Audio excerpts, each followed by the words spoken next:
우리 서로에게 말씀을 듣기 전에 좀 축복하도록 하겠습니다. 형제의 모습 속에 또 자매의 모습 속에 우리 축복송을 할 텐데, 형제의 모습 속에 보이는 하나님 형상 아름다워라. 가사가 그런데 가사만 아름답다고 하고 얼굴은 안 아름답게 하시면 안 되겠죠. 형제에게 할 때는 형제님들을 향해서 손을 내밀어서 축복해 주시고, 자매님들을 향해서 할 때는 자매님들에게 축복해 주시면 되겠습니다. 먼저 형제의 모습 속에 보이는 우리 형제님들 먼저 축복하겠습니다. 형제의 모습 속에 주변의 형제님들을 잘 찾아보십시오. 하나님 형상 아름다워라. 존귀한 주의 자녀 됐으니 사랑하며 섬기리. 우리 자매님들을 축복하겠습니다. 자매의 모습 속에 자매의 모습 속에 보이는 하나님 형상 아름다워라. 존귀한 주의 자녀 됐으니 사랑하며 섬기리. 아멘. 사랑하며 섬기는 우리 연합교회 가족 공동체 되기를 주님의 이름으로 축복합니다. 이렇게 좀 보면 또 부끄러워하시면서 자매의 모습 속에 이렇게 하시는 분들 중에 이렇게 또 아마 가문이 좀 이렇게 양반의 뼈대가 있으시거나 이런 분들은 자매의 모습 속에 이렇게 좀 하시는데, 이제 시간이 갈수록 더 부드러워질 줄로 믿습니다. 교회를 다니다 보면 열심히 신앙생활을 하는 것 때문에 또 다른 사람들로부터 좀 핍박을 받을 때가 있습니다. 특별히 핍박을 하는 사람들 중에 멀리 있는 사람들이 아니라 자기 배우자가 이 신앙의 핍박을 할 때는 이게 참 다른 어떤 경우보다 좀 어렵습니다. 배우자의 경우에 이 남편 또는 이제 아내가 자기보다 이렇게 신앙이 좀 다르거나 아예 교회를 안 나오는 경우가 그렇죠. 다 그렇지는 않지만 이 남편이 신앙생활을 안 할 경우에 좀 힘듭니다. 이 핍박자에서부터 예수님을 믿게 되는 단계가 좀 있는데요. 첫 번째 핍박의 단계가 남편이 교묘하게 핍박하는 단계입니다. 이 교묘한 핍박이란 뭐냐 하면, 주일날 아내가 교회를 가야 되는데 갑자기 교회 갈 무렵 때쯤에 와이셔츠를 내보이면서 자기가 사실은 단추를 뜯었는데 단추 달아달라고 그렇게 얘기를 합니다. 이 단추를 안 달아주자니 또 교회 다니는 사람이 교회 가는데 남편 와이셔츠 단추도 안 달아준다고 그럴 것 같고, 이걸 달아주자니 시간이 늦고, 참 교묘하게 핍박을 하는 것이죠. 이제 두 번째 단계가 묵인의 단계입니다. 이 묵인의 단계가 뭐냐면, 내가 당신이 교회 가는 것은 말리지 않을 테니까 나한테 교회 가자고 말은 하지 마라. 이런 핍박의 단계입니다. 한 단계 그래도 좀 낫죠? 와이셔츠 단추를 떼지는 않는데 나한테 아무 얘기도 하지 말라는 겁니다. 이제 세 번째 단계가, 내가 가정의 평화를 위해서 당신과 자녀들은 우리 애들은 내가 차로 교회까지 태워다 줄 테니까 그 이후로는 나를 찾지 마시오. 그런 경우에 보면 이제 딱 라이드까지는 해주고 옆에 있는 맥도날드라든지 또 식당이라든지, 어떤 때는 이렇게 그 자동차 안에서 주무시는 분들도 계십니다. 우리 주차 봉사하시는 분들, 예배 시간인데 차 안에서 누군가가 자고 있다. 굳이 깨우지 마십시오. 그분이 그 단계에 있는 분일 가능성이 많습니다. 이제 그 다음 단계가 뭐냐 하면, 예배 자리에 본당 안으로 들어오는 단계입니다. 대신에 본당 안으로 들어와서 잠자는 단계입니다. 예배를 드리다 보면 아내 되시는 분들이 자꾸 이렇게 남편을 딱 꼬집는 경우가 있어요. 깨어나라고. 근데 이분은 처음부터 끝까지 눈을 감고 계십니다. 내가 교회 예배를 나와줬다는 거죠. 그러니까 나를 깨우지 말라는 겁니다. 근데 놀라운 것은 집에 가서 물어보면 대략 오늘 어떤 설교가 했는지 다 아세요. 들으신 거예요. 이제 그 다음 단계가 뭐냐 하면 비판하는 단계입니다. 이 비판하는 단계에서는 앉아서 예배도 같이 들으시고 설교도 이렇게 듣는데 꼭 은혜되는 파트는 말을 안 하시고 은혜가 자기 스스로 좀 비판하는 이야기를 하십니다. 목사님 그거 말이 되는 얘기를 해야지. 호수면 어떻고 바다면 어떠냐고, 노를 저으면 어떻고 모터보트를 타고 가면 어떠냐고. 김상태 목사님 꼭 그런 얘기를 하신다고. 이런 이야기를 비판적으로 하실 때에는 그 배우자가 되시는 분들은 감사하셔야 됩니다. 격려하셔야 됩니다. 왜냐고요? 설교를 듣고 있다는 얘기 아닙니까? 그럴 때 당신 어떻게 그렇게 은혜되는 얘기는 싹 빼먹고 그런 얘기를 자기 마음대로 비판하느냐, 이러면 그 다음부터 교회 안 나옵니다. 근데 그때 당신이 설교를 그렇게 열심히 들어주시니 감사합니다.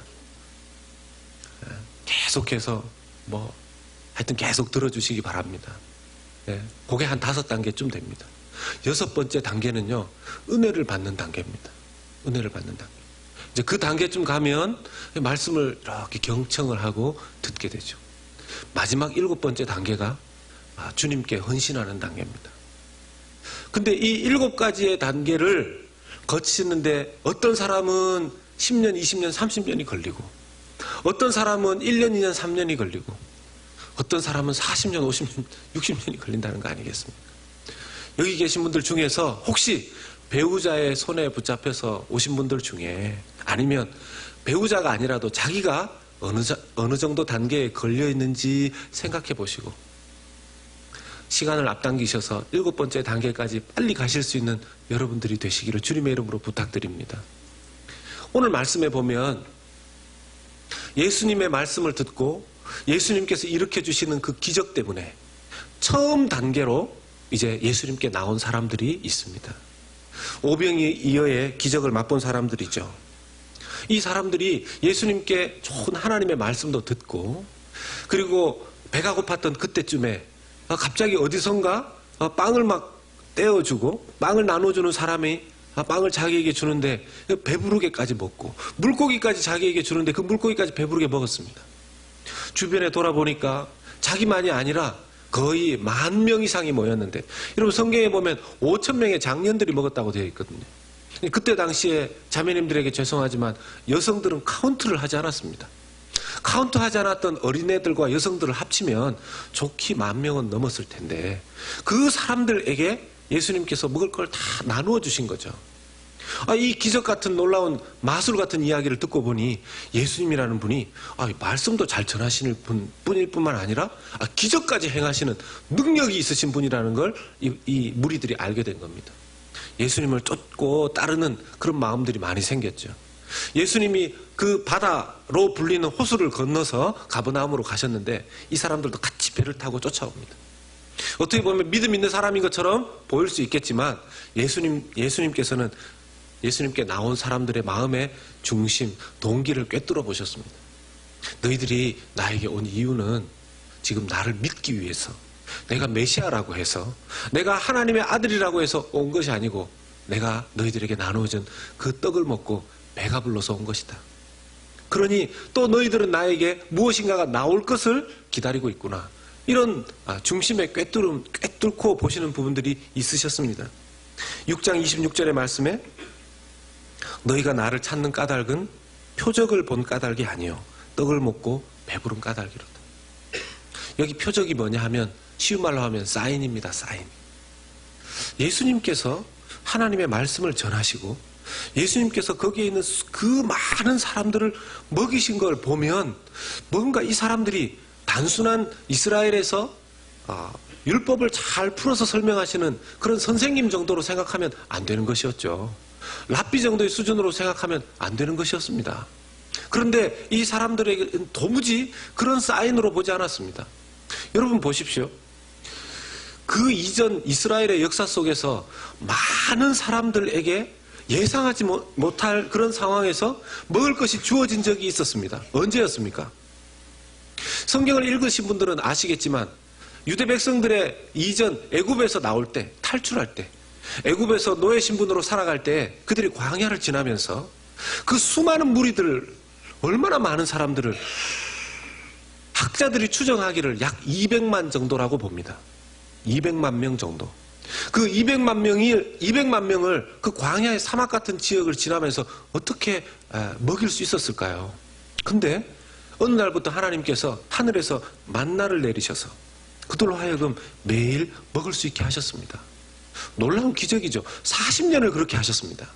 고기 먹고 싶다고 하니까 메추라기까지 주셨습니다. 하나님께서 그렇게 먹이신 기적의 역사를 가지고 있는 이스라엘인데, 그런 일들이 그때 이후로는 전무후무한 역사 아니겠습니까? 근데 예수님이라는 분이 오셨는데 말씀을 전하신 이후에 배고파 있는 그 사람들에게 10,000명이 넘는 사람들을 그렇게 한순간에 먹이셨어요. 그쯤 되면 영적인 눈치가 있는 사람이라면, 아, 이 사람 혹시 우리가 기다렸던 이스라엘의 그 메시아가 아닌가, 이런 눈치를 좀 채야 되는데 그런 생각은 도무지가 없고, 아, 이 사람 따라다니면 뭐가 나오겠다, 이런 생각을 했던 것이죠. 사랑하는 여러분, 여러분들께서는 하나님 앞에 나오신 이유가 무엇입니까? 여러분들 하나님 앞에 나오실 때 그 마음의 중심의 동기가 어떤 것입니까? 예수님이 메시아라는 것을 내가 진심으로 믿기 때문에, 내가 내 인생에 하나님께서 하나님 때문에 먹을 것을 주시고 입힐 것을 주시고, 물론 그것도 감사한 일이지만 무엇보다도 나는 하나님 당신이 너무 좋아서 하나님께서 하나님 되심을 나는 찬송하고 경배하기 위해서 하나님께 예배하러 나왔습니다.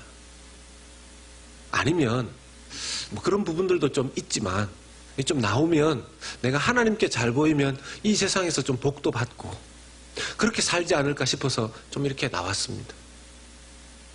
근데 우리는 인간인지라 이런 동기가 좀 섞여 있습니다. 우리 중에서 아주 깨끗하게 나는 조금도 하나님 앞에 뭐 받을 생각은 없고 그냥 하나님만 예배하기 위해서 나왔습니다, 이런 분들 계시다면 저하고 자리를 좀 바꾸셔야 됩니다. 그분이 나오셔서 설교하면 되고, 저는 앉아서 그분의 말씀을 듣고 회개하고 깨달아야 될 사람일 것입니다. 저도 하나님께로부터 떨어지는 떡고물을 보너스로 받으면 좋겠다 하는 마음이 있는 사람입니다. 문제는 어디에 마음 중심의 동기가 더 많이 가 있느냐라는 것이죠. 저도 처음에 교회 나올 때는, 저는 이제 모태신앙이 아니니까 제 친구의 전도에 의해서 이제 교회 나왔는데, 교회 나오면 예쁜 여학생들이 많다 그래서 교회 나왔습니다. 저의 나름대로의 세상적인 필요 때문에 나온 거죠. 그래서 지금 예쁜 여학생하고 살고 있지 않습니까? 이렇게 이야기를 하는 것이 전체적으로 모든 것이 이롭다는 것을 여러분들 알고 계시죠? 네. 뭐 그렇게 나왔다가 이제 나중에 예수님을 믿는 믿음이 점점 생긴 거죠. 알게 되고. 제 친구 중에 한 명은 축구하는 걸 너무 좋아하는데, 어렸을 때 평일날은, 월요일부터 토요일날은 친구들하고 동네에서 공을 찰 수 있는데, 이 썬데이 주일날만 되면 친구들이 없어지는 겁니다. 어디를 갔나 보니까 교회를 간 거예요. 그래서 공을 차기 위해서 축구하고 싶어서 교회를 갔는데, 지금 이분이 어떻게 돼 있냐면 저 제3세계 선교사로 나가 있습니다. 처음 교회 나올 때는 그런 여러저러 그런 이유들로 나옵니다. 모태신앙인 경우에는 좀 다르죠. 모태신앙인 경우에는 뭐 그런 세상의 필요, 자기의 어떤 필요에 의해서보다는 그냥 뭐 자연스럽게 교회 나오지 않습니까? 어렸을 때부터 하나님이 하나님이라 그러고 예수님이 하나님의 아들이라 그러고 예수님이 구원자라고 그러니까 그냥 당연하게 여기면서 신앙생활을 합니다. 그런데 시간이 지나면 이 사람도 단계가 1단계에서 7단계로 바뀌어야 되듯이, 모태신앙이건 처음에 뭐 예쁜 여학생 찾아서 나온 사람이건 남학생 따라서 나온 사람이건 신앙이 1단계에서 7단계로 점점 가야 되는데, 문제는 모태신앙이건 아니건 간에 신앙이 변화가 없고 단계가 올라가지 않으면 영적으로 사람이 자라지 않게 되고, 영적으로 자라지 않으면 영적인 눈이 없는 상황에서 세상을 바라보는 눈만 자꾸 밝아지게 되어 있습니다. 여러분, 하나님께서 사람을 지으실 때 이 세상에 있는 세상 만물 중에서 유일하게 영적인 존재로 창조하셨습니다. 여러분, 하나님과 대화할 수 있는 존재로 저와 여러분을 창조하셨습니다. 그런데 그런 인간이 하나님과의 대화가 막히게 되면, 하나님과의 영적인 교제가 막히게 되면 이 세상 동물하고 똑같아지게 되어 있습니다. 약육강식의 세계 속에서 내 필요를 위해서 남이 힘들어지건 말건 상관없이 살아가게 되어 있습니다. 물론 그럴듯하게 법이란, 사회란 그런 체계들을 좀 만들어서 사람들 사이에 관계와 질서를 유지하려고 애를 쓰지만 영적인 부분이 그래도 조금이나마 살아있기 때문에 그래도 법이라는 게 통하는 것이죠. 실제로는 남들이 보지 않는다면 얼마든지 나쁜 짓을 할 수 있는 게 사람입니다. 짐승보다도 더 악한 일을 할 수 있는 게 사람입니다. 여러분, 하나님을 정말 믿는 사람이 1단계 수준의 믿음에서 7단계 수준의 믿음으로 가면 나타나는 현상이 있습니다. 뭐냐면 하나님을 두려워하는 것입니다. 보이지 아니하시나 살아계신 그 하나님을 두려워하는 것입니다. 아무도 없는 그때에도 하나님 나를 보고 계시기 때문에, 아무도 없는 그 상황 속에서 하나님께서 내 모든 삶의 생각과 행동들을 다 알고 계시기 때문에 자기의 삶을 주의하고 조심하며 하나님 앞에 살아가는 것입니다. 여러분, 요셉이 처음 보디발의 집에 하인으로 잡혀갔을 때 그 보디발의 아내가 이 요셉의 잘생긴 모습을 보고 불륜을 저지르자고 하지 않았습니까? 그때 계속해서 그런 요구를 했을 때 요셉이 나중에 탈출을 합니다. 근데 그 탈출하는 정황을 보면 요셉과 보디발의 아내가 있었던 그 집안 안에 아무도 없었다 그랬습니다. 요셉과 보디발의 아내 외에 아무도 없었다 그랬습니다. 근데 요셉이 뭐라고 하냐 하면 내가 이런 일을 저질러서 어떻게 하나님 앞에 범죄하겠는가. 요셉의 눈에는 눈앞에 보디발의 아내가 있었던 게 아니라 보이지 아니하시는 하나님을 볼 수 있는 영적인 눈이 요셉에게는 있었던 것입니다. 그런 영적인 눈이 저와 여러분들에게 열려있기를 주님의 이름으로 축복합니다. 여러분, 신앙생활 잘한다는 것이 하나님 맡기신 교회 일 열심히 한다는 의미만이 아닙니다. 영적인 눈이 열려져 있고 영적으로 하나님과 영적 교제를 누리면서 살아가고 있는 건강한 영혼의 삶을 살고 있다는 것이 굉장히 중요한 신앙의 성숙한 모습이 되는 것입니다. 예수님께서는 그들을 잘 권면하십니다. 썩을 양식을 위해서 일하지 말고 영원토록 있을 양식을 위해서 살아가라, 이렇게 권면합니다. 여러분, 어떤 것이 썩을 양식이고 어떤 것이 영원히 있을 양식이겠습니까? 쉽게 말해서 이 세상에 있다가 나중에 없어지게 되는 것, 하나님 나라에 가지고 갈 수 없는 것. 오늘 우리 김정은 장로님의 어머님께서 아마 어저께쯤 소천하신 것 같은데, 사랑하는 권사님 신앙생활 잘 하시다가 하나님 품으로 가신 줄로 믿습니다. 늘 말씀드리지만 우리가 하나님 앞에 가게 될 때 가지고 갈 수 있는 것이 있고 가지고 가지 못하는 것이 있습니다. 그런데 우리는 가지고 갈 수 있는 것에 우선순위를 두고 살지 않고 가지고 갈 수 없는 것에 목을 매며 삽니다. 이 말씀을 이렇게 오해하시지 마시기 바랍니다. 썩을 양식을 위해서 일하지 말라고 하니까 하나님, 그 썩을 양식 그래도 이 세상 살 동안은 필요하지 않습니까? 하나님도 아십니다. 하나님도 우리한테 너희들 기도만 하고 살아라, 말씀만 보며 살아라, 그렇게 말씀하시지 않죠. 그런 하나님이시라면 예수님께서 그냥 산상수훈만 말씀하시지 오병이어의 기적 굳이 일으키셨겠습니까? 영적인 양식 먹었으니까 집으로 다 돌아가라, 밥은 알아서 집에 가서 각자 먹고, 그러지 않으셨겠습니까?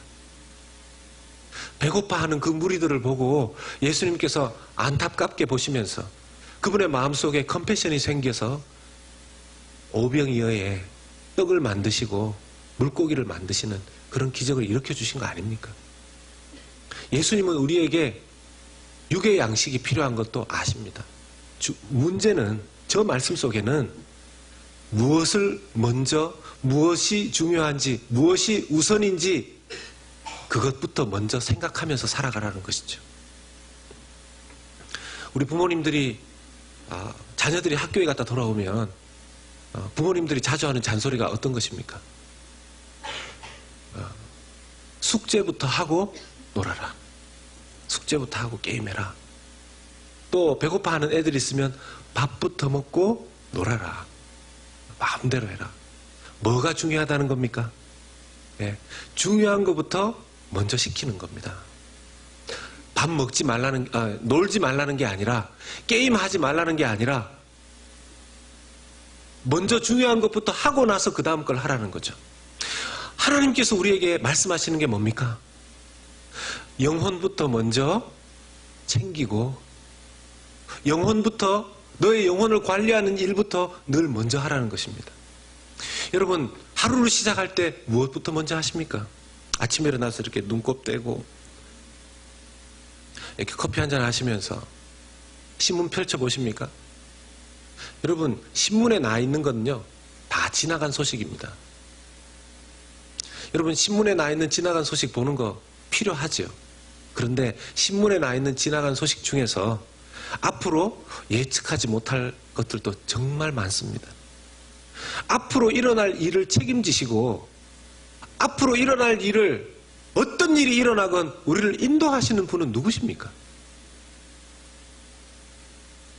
우리는 똑똑하다고 스스로 생각하지만 때로는 너무 어리석게 살아가는 것 같습니다. 맞지 않습니까? 제가 오늘 1부 예배 마치고 그런 얘기를 했어요. 영혼의 일들부터 먼저 합시다. 그렇게 얘기를 하니까 그 중에 하나의 적용이 뭐냐 하면, 여러분, 자기 영혼을 배불리는 일 뭘로 하면 됩니까? 말씀을 드시는 거죠. 말씀은 읽는다고 하는 표현보다 더 와닿는 표현이, 사실은 말씀은 먹는다고 하는 표현이 더 와닿을 수 있을 겁니다. 제가 1부 예배 마치고 어떤 분이 나가시면서, 목사님 걱정하지 마세요. 제가 말씀 먹고 있어요. 그러시더라고요. 그래서 제가 볼 때는 드시고는 계신데 충분한 양은 아니신 것 같아서 얼만큼 드세요? 그러니까 하루에 한 7, 8절 정도는 읽습니다. 그러시더라고요. 저는 처음에 7, 8장인 줄 알았어요. 여러분, 하루에 이렇게 물 안에 든 요 정도 만약에 영양분 들어가 있는 거, 요거 드시고 하루 살라고 물론 다이어트 하시는 분들은 아주 목숨 걸고 그렇게도 사시더라고요. 굳이 성경을 그렇게 다이어트 하듯이 드셔야 되는 이유가 뭡니까? 하루에 성경을 한 장도 안 읽으면서 어떻게 신앙생활에 영혼을 건강하게 할 수가 있습니까? 왜 그렇게, 어떤 분들은 금식을 계속 하시는 분이 계세요. 육체적인 금식 말고 영혼의 금식. 성경을 도무지 안 드시는 거죠.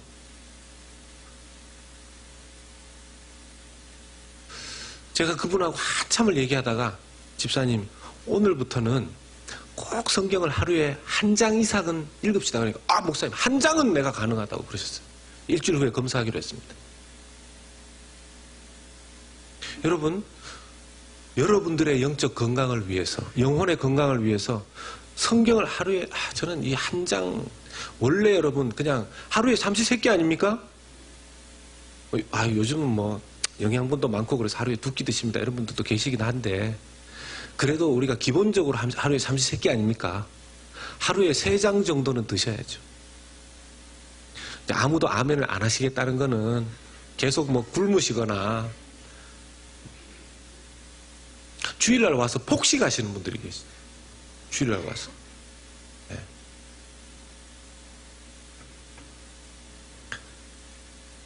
분명히 말씀드리지만 하나님께서는 우리에게 세상의 양식, 세상 일은 아무 쓸모가 없다, 이런 뜻으로 말씀하시는 거 아닙니다. 세상 일에 집착해서 세상에 있는 양식만 바라보면서 그거 끌어모으는데 늘 우선순위를 두고 자기 영혼은 피폐해져 가고 말라져 가고 힘이 없어져 감에도 불구하고 그거 전혀 돌아보지 못하고 사는 사람, 그렇게 살면 안 된다는 걸 말씀하시는 겁니다. 성경에 딱 이런 사람을 일컬어서 어리석은 부자의 비유를 들지 않으셨습니까?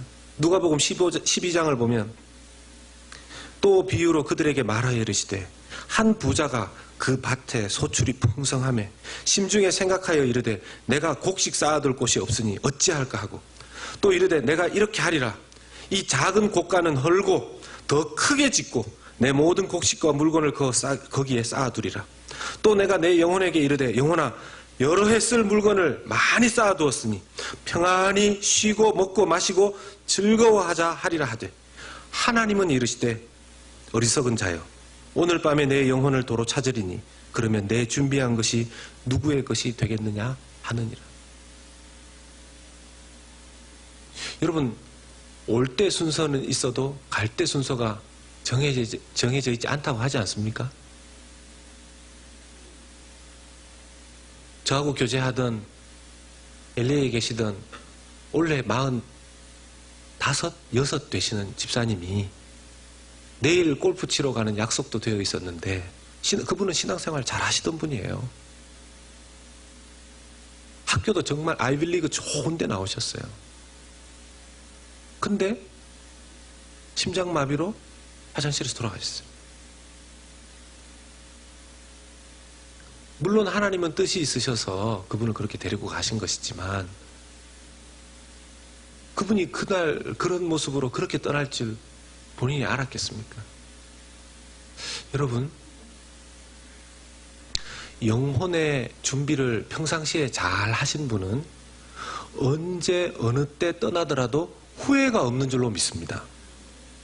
반대로 세상의 일을 늘 우선적으로 하시던 분 중에 언제 어느 때 떠나더라도 후회하지 않는 분을 본 적이 없습니다.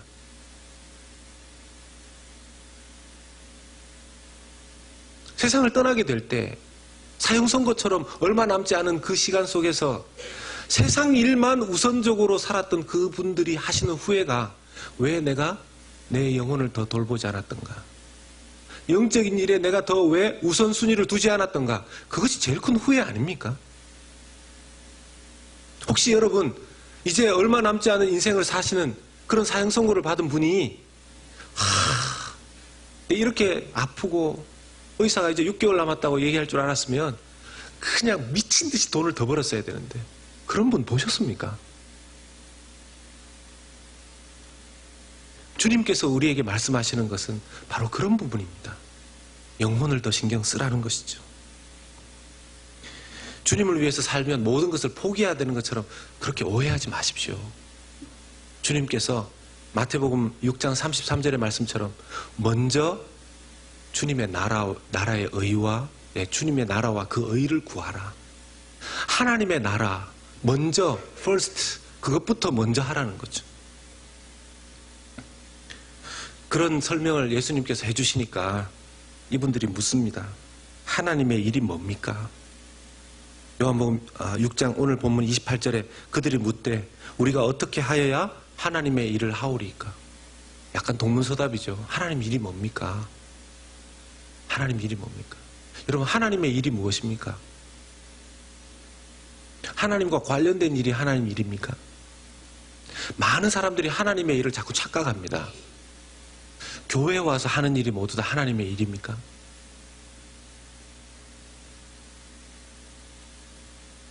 하나님의 일은 하나님과 관련된 일이 아니고 하나님을 중심으로 내 믿음 안에서 하나님 중심으로 이루어지는 일들이 하나님의 일인 줄로 믿으시길 바랍니다. 이것을 예수님께서 정확하게 짚어주셨습니다. 29절 말씀에 하반절에 보면 하나님께서 보내신 일을 믿는 것이 하나님의 일이니라 이렇게 말씀하십니다. 믿음부터 먼저 정리하는 것이 일의 우선순위라는 겁니다.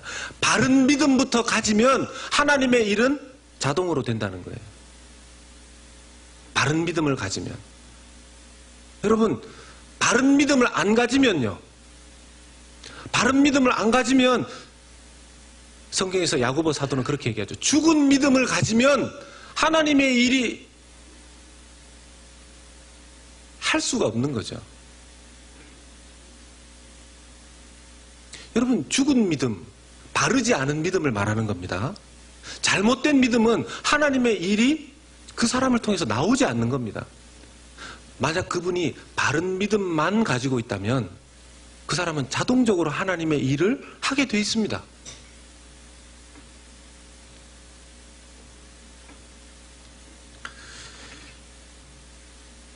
이런 이야기를 목사는 어쩔 수 없이 계속 하게 돼 있는데요. 제가 어떤 분들에게 말씀을 드립니다. 집사님, 신앙생활에 조금만 올해는 신경을 더 쓰면 어떠시겠습니까? 그러면 목사님 올해는 좀 바쁘니까 내년쯤에 제가 좀 뭘 해보겠습니다. 그리고 비즈니스를 요즘 좀 어려우신데 좀 이번엔 좀 기도를 좀 더 하시면서 하면 어떻겠습니까? 건성으로 예. 제가 어떤 메시지로 느껴지냐 하면, 목사님, 비즈니스는 목사님 전공이 아니지 않습니까? 목사님은 성경이 전공이지만 신학이 전공이지 목사님은 비즈니스 전공이 아니지 않습니까? 제 일은 제가 알아서 합니다. 이렇게 느껴져요.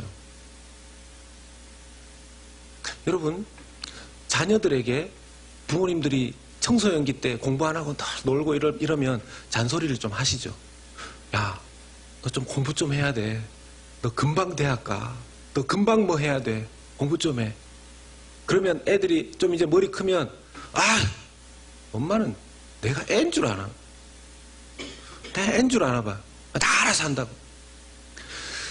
그래 놓고 나서 나중에 어느 타이밍이 되면 얘기합니다.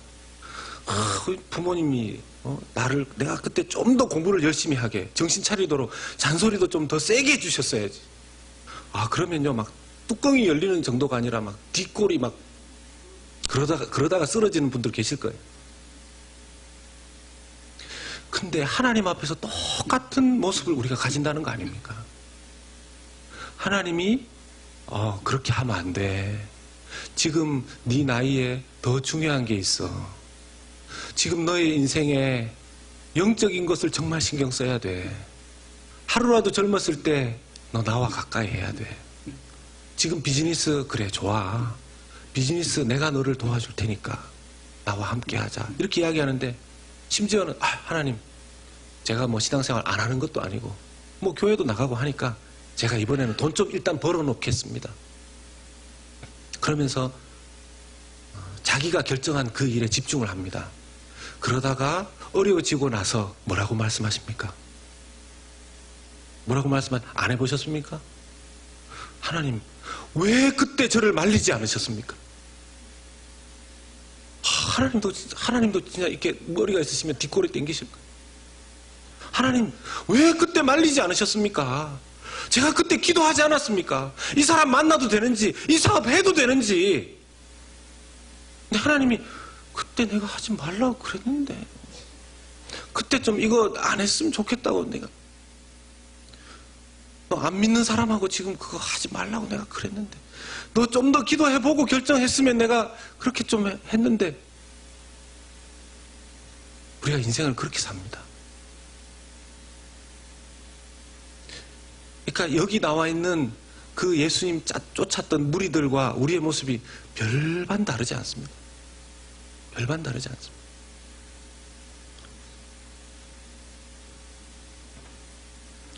예수님이 그들에게 부탁하시는 이야기의 가장 핵심이 그 부분입니다. 이제 너희들 세상으로 너를 채우려고 하지 말고 좀 나를 제대로 믿고 살아가라. 그들이 묻습니다. 요한복음 6장 30절 말씀에 그들이 묻되, 그러면 우리가 보고 당신을 믿도록 행하시는 표적이 뭡니까? 우리가 어떻게 예수님을 하나님의 아들로 믿을 수 있습니까? 그러면서 32절에 또 한 번 묻습니다. 기록된 바 하늘에서 그들에게 떡을 주어 먹게 하였다 함과 같이 우리 조상들은 광야에서 만나를 먹었습니다. 우리 조상들은 광야에서 만나를 먹었습니다. 자신들은 그런 하나님을 믿는 사람들입니다. 그렇게 이야기를 하는 거죠. 그럴 때 예수님께서 이야기하십니다. 33절에 어떻게 말씀하십니까? 하나님의 떡은 하늘에서 내려 세상에 생명을 주는 것이다. 하나님의 떡은 세상에 내려와서 생명을 주는 것이다. 그때 그 만나를 먹었던 그 조상들도 다 죽었고, 너희들이 생각할 때 그것이 하나님이 주는 것인데 지금도 너희들은 모세를 바라보지 않느냐. 그런데 이제 하늘에서부터 내려온 참떡이 있는데 그 떡을 먹으면 너희들이 죽지 않고 영생할 것이다 이야기하십니다. 여러분, 죽지 않고 영생하는 그 생명의 떡은 무엇을 말하는 것입니까? 예? 예수 그리스도를 말씀하는 거 아닙니까? 예수님은 자신을 하늘로부터 온 생명의 떡으로 표현하시면서 나를 너희들이 먹으면, 너희들이 나를 믿으면, 이 표현이 믿는다, 너희들이 나를 믿는다는 표현을 쓰지 않고 어떻게 먹는다는 표현을 쓰셨어요. 먹는다는 표현을. 예수님을 먹으면 예수님이 죽지 않고 우리 안에 살아 계시지요. 여러분, 예수님 믿으셨습니까? 그럼 여러분들도 예수님을 하늘에서 내려온 산 빵으로 드신 분들이십니다. 썩을 양식은 우리의 뱃속에 들어가면 썩지만 생명의 양식 되시는 예수님은 우리 속에 가셔서 생명으로 영원히 살아 계신 줄로 믿습니다. 하나님의 영으로 살아 계신 분이 바로 예수 그리스도에 보내주신 성령이시죠. 그리고 또 놀라운 신비는 뭡니까? 우리가 예수님을 먹었는데, 우리가 예수님을 믿었는데, 우리가 예수님 안으로 들어가게 된 것입니다. 우리가 예수님 안에서 살게 된 것입니다. 이 사람들이 이걸 깨달았는지 못 깨달았는지 모르는데 마지막에 놀라운 표현을 합니다. 34절의 말씀입니다. 34절의 말씀 다 같이 읽겠습니다. 시작. 그들이 이르되 주여 이 떡을 항상 우리에게 주소서. 사실은 베드로도 자기가 제대로 깨닫지 못하는 중에 주는 그리스도시요 살아계신 하나님의 아들이시니이다, 이 고백을 하지 않습니까? 놀라운 고백이죠. 예수님이 정말 엄청나게 축복했습니다. 예수님은 그저 사람들이 자기를 믿고 자기를 알고 자기를 먹고 생명을 얻기를 원하셨습니다. 더 이상 세상의 노예로, 사단의 노예로, 종으로 살기를 원하지 않으셨기 때문에 그 일을 해결해 주기 오신 분이 예수님 아니십니까? 그래서 제대로 깨닫지도 못하고 예수님을 향해서 주님이라고 표현하는 사람이 나타나기만 하면 예수님은 그냥 좋아했습니다. 여러분, 애들이 사실 정확하게 아빠라고 안 하고 그냥 이렇게 했는데 애 보고 아빠라고 그랬다고. 네? 애가 맘마다 맘마 이랬는데 엄마가 얘가 맘이라고 불렀다고. 그렇게 기뻐하지 않습니까? 제 아는 목사님이 자기 딸이 아무리 봐도 천재인 것 같다고. 지금 이제 돌된 애가 무슨 천재 끼가 보이냐 그러니까. 책을 읽고 있다는 거예요, 책을. 그 책을 어떻게 읽고 있는 거니까 문제는 책을 거꾸로 놓고 읽고 있다는 거예요. 그게 책을 읽는 거겠습니까? 그냥 집에서 하도 언니 오빠들이 또 아빠 엄마가 책 읽고 하니까 자기도 따라한 거죠. 그것만 보고 뭐 천재가 났다고요. 하나님 마음이 우리를 향해서 꼭 그런 거 아닙니까? 여러분, 25절 말씀에 그들이 처음 그 무리들이 와서 예수님한테 뭐라고 불렀는지 아십니까? 네? 랍비라고 불렀습니다. 랍비. 여러분, 랍비는요, 이스라엘의 하나님 말씀, 율법, 구약 성경 가르쳐주는 대부분의 사람 다 랍비였습니다. 우리말로 하면 선생님입니다. 처음에 예수님한테 와서 선생님이라고 불렀습니다. 선생님이라고 부르던 그 첫 단계의 믿음에서 자기들도 모르게 은연중에 마지막 단계에 불러야 될 그 호칭을 그들이 불렀던 겁니다. 주여. 헬라어로 찾아보면 퀴리오스로 되어 있습니다. 물론 그때 당시에 황제를 향해서도 퀴리오스라고도 불렀고 노예가 주인을 향해서도 퀴리오스라고도 불렀습니다. 그런데 여러분, 성경 안에 있는 고백 안에서는 대부분 그 퀴리오스는 주님, 하나님과 관련이 있습니다. 여러분, 이 퀴리오스의 구약 성경에 나오는 단어가 바로 아도나이, 여호와 하나님의 이름입니다. 자기들도 모르게 은연중에 예수님을 향해서 주여 이 떡이 항상 우리에게 있기를 원합니다. 이 이야기를 듣고 예수님 너무 기뻐하셨습니다. 마지막으로 여러분들에게 여쭈어보면서 이런 이야기 하나 하면서 제가 맺으려고 합니다. 얼마 전에 만난 한 집사님과 대화하는 중에 집사님 요즘 신앙생활 열심히 하시려고 하는데 어떤 변화가 있으십니까? 물어봤어요. 그분이 하시는 얘기가 그전에는 하나님의 말씀을 그렇게 가까이 하지 않아도 자기 마음에 큰 불편함이 없었답니다. 그런데 최근에 와서 하나님의 말씀을 읽고 묵상하고 하지 않으면 마음이 불편하다는 거예요. 아멘. 할렐루야. 여러분, 이게 아멘 할렐루야 맞습니까? 영적인 감각이 살아나는 거죠. 여러분, 죽은 사람이 배고파하는 거 봤습니까? 살아있는 어린 아이도 배고프다고 난리치면서 울고불고 엄마 저 달라고 합니다. 우리가 예수님을 먹어 영적으로 살아난 사람이 되었다면 정상적으로 하나님 앞에 영적 양식을 갈구하게 되어 있습니다. 사랑하는 여러분, 정말 내가 영적으로 배고픈 사람인지 아주 정직하게 자기 자신을 하나님 앞에서 점검해 보시기 바랍니다. 여러분, 일주일에 한 번씩 저한테 강연 들으러 오시는 거 아니지 않습니까? 일주일에 한 번씩 예수님의 말씀을 랍비에게 듣는 것처럼 그렇게 들으려고 오시는 거 아니지 않습니까? 물론 처음에는 그렇게 오셨다 할지라도 시간이 지나면 단계가 올라가야 되지 않겠습니까? 1단계의 그 믿음에서 7단계의 믿음으로 나아가야 되지 않겠습니까? 1단계의 믿음이 7단계로 나아가게 되는데 가장 큰 역할을 하는 것이 바로 하나님의 말씀입니다. 저는 여러분들께서 일주일에 한 번 신앙생활을 하는 것으로, 예배 나오는 것으로 결코 만족할 수 없으시기를 주님의 이름으로 축복합니다. 여러분, 영적으로 배고프시기를 축복합니다. 영적인 갈증과 갈급함이 여러분들에게 있으시기를 축복합니다. 자꾸 성경을 보고 싶고 하나님 말씀을 읽고 싶고 그렇게 되어지기를 주님의 이름으로 축복합니다. 여러분, 그것이 얼마나 놀라운 축복인지 여러분들 이번 한 주간 동안 정말 누리시고 여러분들의 영원을 보장받으신 저와 여러분들의 인생에 이 영적인 갈급함이 끊어지지 않고 하나님으로부터 주어지는 그 충만함을 누리시는 저와 여러분들 되시기를 예수님의 이름으로 축원합니다. 우리 한번 기도하시겠습니까? 하나님, 영적으로 배고파지기를 원합니다.